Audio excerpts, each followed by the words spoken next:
Hello, everyone, and welcome to Brave Storytime. My name is Lisa Karasek, and I am moderator for Brave Healer Productions, Brave Storytime. I'm here today with Mary Welp, who is going to be reading her chapter today from the Ultimate Healing Guide, Volume 5, and her chapter is Shift Happens. So we're very excited to have Mary here today. She's in the first series that made Brave Healer Productions what it is today, I believe anyway. So Great. how are you feeling today, Mary? I feel great. I'm very excited to get to share. I wrote this chapter several years ago, and so it's Can you kind of believe it's been been that fun to long come already? back to it I can't believe it's been because that it's been a long. while. So I as know. I was reading it made me really happy, and also to see how far I've come in 3 years with my business and with Oh, what I've created. And so, yeah, I'm very excited to share always. awesome. Well, I'm very excited to hear it as well. So, Mary, how did you come to be in this book? Well, it's kind of a long, crazy story, really. I was one of the first workshops I ever did teaching Rise Hypnotic Meditation was in Whitefish, Montana. And I went there for a family reunion. I live in Louisville, Kentucky, so it's not in the neighborhood at all. But I love Montana. It's so beautiful. And I went there to teach the class, and a woman who was in volume 4 was there, and she told me, and I bought a book from her, and she was telling me about Laura and about the Brave Healer Productions. And so I contacted Laura and was put into volume 5. I wrote my chapter to her and submitted it.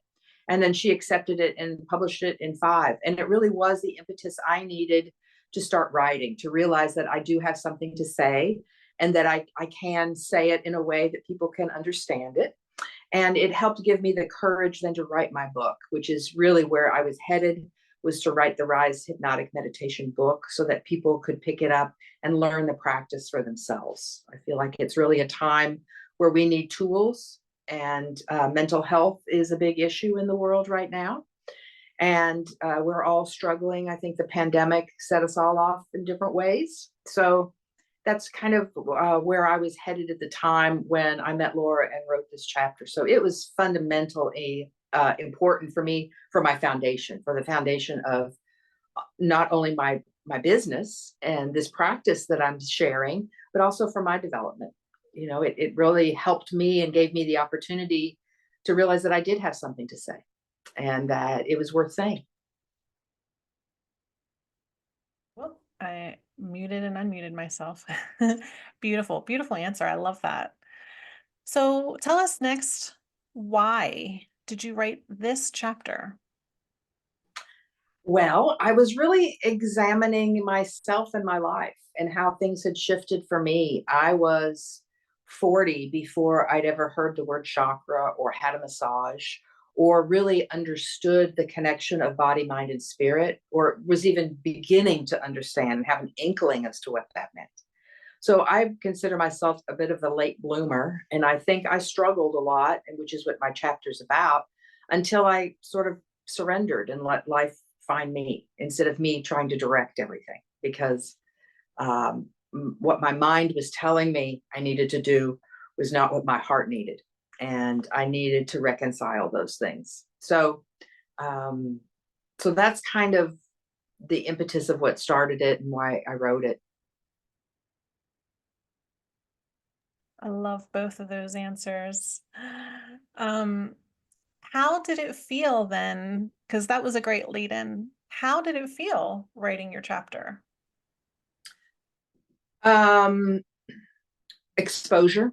It felt like I was stripping away. I was no longer going to hide behind any of my life's experiences. It felt like I was really stepping into myself. But the way I stepped into myself was admitting to the world what I'd been through. And this chapter that I write about, honestly, I hadn't told my husband about that day. I had not told my family. It was a very personal experience for me.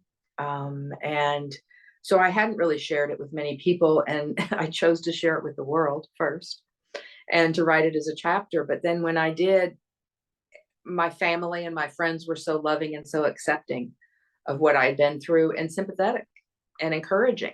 And so I realized that it wasn't, hiding myself and hiding behind what I thought, my life was supposed to be, was not allowing me to evolve into what I was supposed to do and what my mission is here. And so it took me a while. I was in my 40s before I started to surrender and let what I was supposed to do find me, instead of me thinking I had to make something happen. And that was the biggest lesson for me. And I felt like if I'd been through it the way I had, many other people had been too. And I think that's kind of what our culture raises us to be and raises us to do. And instead of really looking at our sensitivities and looking at who we are individualistically and allowing us to be our own personal best self. And I love the younger generations because I feel like that is the mission that what they're preaching right now is that we are all individuals and we all can be who we are and we can be accepted for who we are. And that wasn't what was being preached when I was growing up. That wasn't the culture of the day. So we all get to evolve, and that's a good thing. I agree. I think so many people are going to resonate with that. I know I do. So yeah, this is truly, your chapter truly is a gift. Thank you. Thank you. You ready? Yeah, let's go. Alrighty, let's do it. Let's read your chapter. So this is my book, or this is Laura's book, Self-Healing Guide, Volume 5, and I am Chapter 12. Chapter 12, Shift Happens. Rise Hypnotic Meditation, a tool for lasting change. My story. As the rain fell heavy on the tin roof of the barn, I lay on the floor, crumpled in the classic surrender pose. On my knees, crying in a pile of shavings, surrounded by the smell of hay, leather, and horse manure. I was wheezing that heavy, snot-filled, can't catch my breath cry of exhaustion that I was stuffing back for some time. I was grateful it was raining so loudly that no one could hear my sobs. My father had passed several years back, and since he was the first person close to me to die, I just kept pushing through the grief. He died in a car accident on a Thursday. The funeral was on Saturday, and on Sunday I was told to go back to my life and keep moving forward. They don't teach you how to grieve in school. I had no reference on what to do with the sadness and the loss that I felt. The man who taught and showed me unconditional love was gone. Instead of dealing with the grief, I put all of my energy into keeping all of the balls in the air for my husband, children, animals, and chores. My immediate family lived on my family's farm for about 3 years after his death. During that time, I treated the farm as an altar to my father. I worked so hard to make him proud of me and keep his beloved farm as pristine as possible. Now I realize it was a way to keep him alive. But as I know now, that can only last for so long. My time of hitting the wall had come, and I couldn't keep that burden of grief in my heart any longer. The push for the life I thought I wanted and needed was not bringing me happiness. No matter how many things I accomplished or how many things I was able to check off my list and then add a few more, the struggle increased the loss and depression that I felt in my heart, not helping it. So at that moment in the barn, with swollen eyes and the weight too heavy to bear any longer, I surrendered. I vowed to any animal, tree, or spirit that could hear me, I give up. My way is obviously not working. It's time to let go. The sadness and depression in which I had been sitting had to go. At that moment, things did begin to shift. I opened myself to new experiences and people. I watched for the opportunities that surfaced and tried not to be so reactively closed. The list of synchronistic moments that followed is really pretty unbelievable when I look back. Jake, our dog, led me to my Reiki teacher. By the way, I thought the class I'd signed up for was animal communication. I had never heard the word Reiki. Then I started working in the kitchen of a wellness center and bed and breakfast as a baker and breakfast chef, where I eventually began my career in Reiki and craniosacral therapy, two healing modalities. 100 other things have happened to me, and many supportive people have helped put me where I needed to be when I needed to be there. The lesson of surrender is very real to me. Our brains tell us to push through things, to figure it out. Our heart tells us to go inside, listen, and surrender. My life lessons have shown me that listening to our inner voice is where our truth resides. Our brains will give us advice to keep us safe. However, our inner knowing and wisdom will guide us towards our life's mission and the happiness that naturally follows. Within a few short years of my surrender, I had a thriving craniosacral practice and felt more in my skin than ever before. Maybe this doesn't seem like a stretch, but at the time I was on my knees in the barn. I was 40 years old. I had never had a massage, never heard the word chakra, and never had an inkling of the power of the body work and impulse of our body, mind, and spirit has to heal. The life the universe led me to was nothing I could have ever wished for because I didn't yet know it existed. Yet here I am. I follow my life and try hard not to push it where my mind tells me, but feel what feels right. This isn't always the easiest choice. As a matter of fact, it's a practice in itself. The pandemic of 2020 has continuously reminded me to go with the flow of my life. When the idea came to me to teach a technique of meditation and self-hypnosis that I had been using with my clients for years, the thought did cross my mind, you're not a teacher. You have never taught before. And yet, here I am, traveling and teaching Rise Hypnotic Meditation. I'm so grateful to be guided where I need to be, meeting the people I need to meet. There is quite a list of synchronistic moments that led me to this ultimate guide to self-healing. I am not an author. I have never had anything published before, yet here I am. Rise Hypnotic Meditation. Rise Hypnotic Meditation has developed out of my bodywork practice from the last 20 years. It marries self-hypnosis and meditation techniques to help my students achieve their goals. RISE stands for the 4 steps of the process: relax, imagine, suggest, and empower. The 3-hour workshop is intended to teach the practice so that participants can leave confident, knowing that they can take this practice home and continue it throughout their lives. We all have habits, imprints, and fears that were necessary for us in the past as coping mechanisms or patterns we learned from those that raised us. As time goes on and our lives change, often we find that these habits no longer serve us, and we're ready to let them go. Rise allows you to go inside and shift that which no longer serves. Clients would often come into my office knowing just what energy or pattern they wanted to shift. I am ready to let go of the anger I have been holding towards my sister. My stomach is in knots because I can't set boundaries with my children. If I don't get my sugar addiction under control, I'm going to be a diabetic. I want to stop beating myself up over not being good enough. Or my fear of failure is keeping me from trying new things. These are but a few examples. R stands for relax. A body scan and deep relaxation starts the process.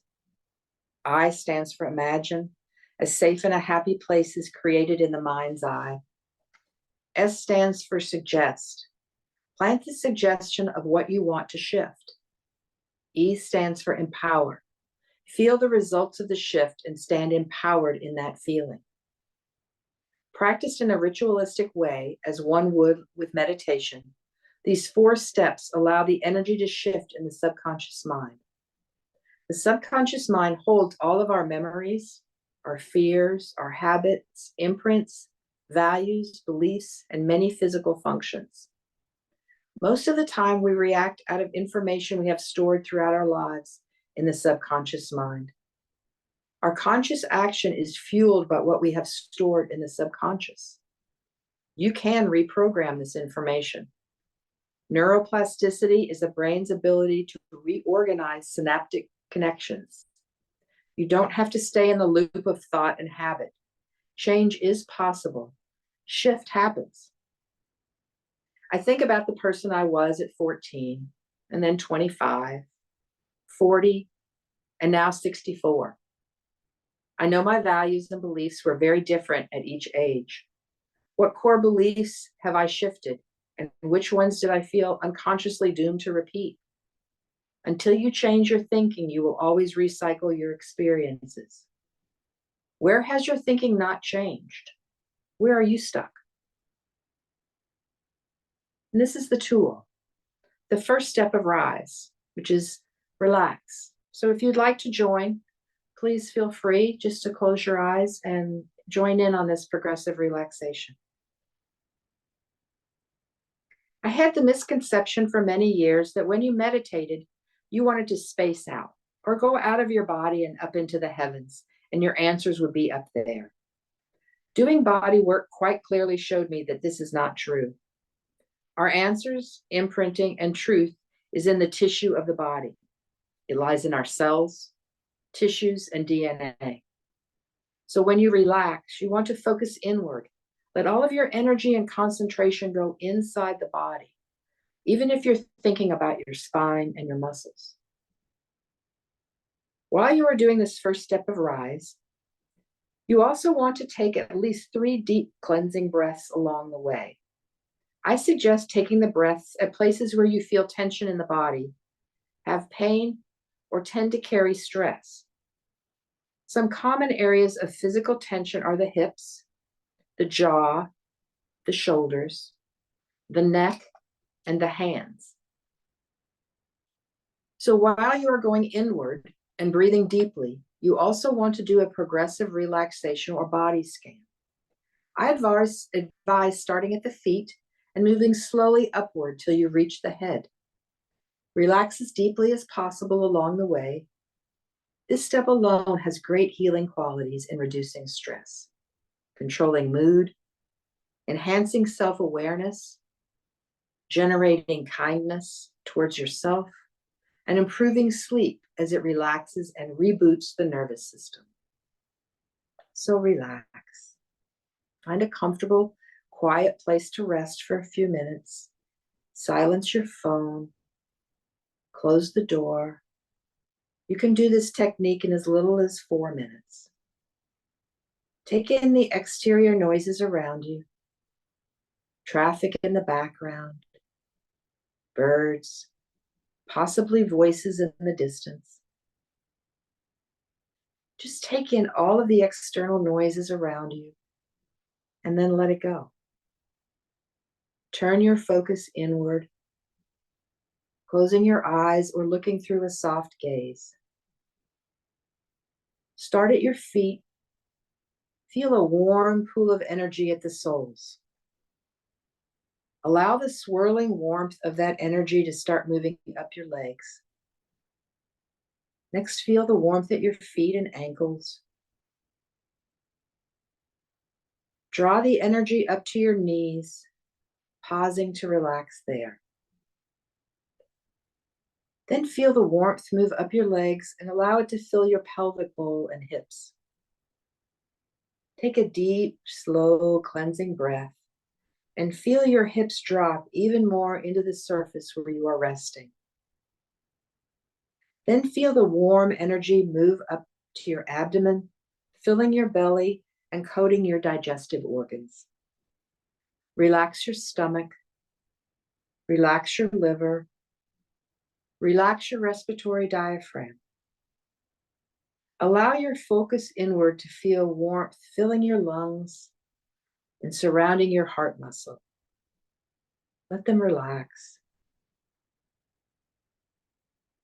Take a second deep cleansing breath and allow your shoulders to drop away from your ears. The warm sense of relaxation can move more freely down your arms, with your shoulders more at ease. Finally, feel the relaxation into your fingertips and then allow it to flow out the ends of your fingers and your thumbs. Allow the warmth and the relaxation to move up into your neck, relaxing your neck and coating your throat. Relax your face. Take a third deep breath into your jaw and allow your jaw and tongue to relax. Feel your eyes drop a little deeper into their sockets. Even your hair and scalp are covered in this warm, relaxing energy. With another deep breath, feel your whole body at ease. Appreciate the moment that you can relax. That moments like this make all the others so much easier and more pleasurable. Feel gratitude for setting yourself as a priority for these few minutes. Allow your focus to move slowly back into the space where you are. Move slowly, keeping this calm, peaceful feeling going. This is the first step towards your shift. You can now imagine a happy and a safe place to do your work. Let it go, make the shift, then feel the results of your good work. Making this a regular practice and putting your intention and energy towards the results you want to see in your life also helps boost this work. Picture how things will be different. How will you be different? How will others react differently to you? How will you react differently? As stated in the law of concentrated attention, the more you concentrate on an idea, the more it realizes itself spontaneously. To learn more about Rise, including a video of this progressive relaxation, please visit risehypnoticmeditation.com. The progressive relaxation described above is included in the video titled Ultimate Guide to Self-Healing Volume 5. You will also find other free videos there describing the Rise system in more detail and offering more support for the process. Please feel free to reach out with any questions or if you want Rise to be taught in your community.